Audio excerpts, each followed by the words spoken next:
স্বাগতম আমাদের আজকের ভিডিওতে। আজ আমরা ঘুরে দেখব বাংলাদেশের ইতিহাসের এক অনন্য নিদর্শন বরিশালের লাকটিয়া জমিদার বাড়ি।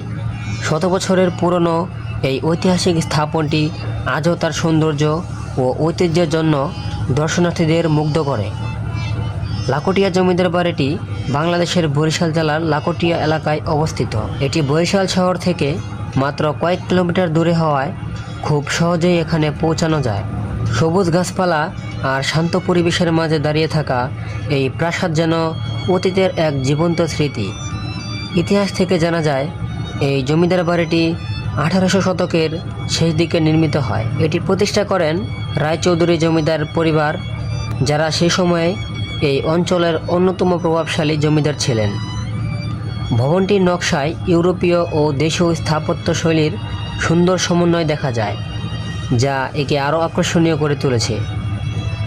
বর্তমানেও লাকটিয়া জমিদার বাড়ির বিশাল ভবন, খোলা প্রাঙ্গণ ও মনোরম পরিবেশ দর্শনার্থীদের ইতিহাসের সঙ্গে পরিচয় করিয়ে দেয়। দেশের বিভিন্ন প্রান্ত থেকে মানুষ এই ঐতিহাসিক স্থাপনটি দেখতে এখানে আসেন এবং এর সৌন্দর্য উপভোগ করেন। আজকের ভিডিওটি এই পর্যন্তই ছিল। সবাই ভালো থাকবেন, সুস্থ থাকবেন। দেখা হবে অন্য কোনো ভিডিওতে। আল্লাহ হাফেজ।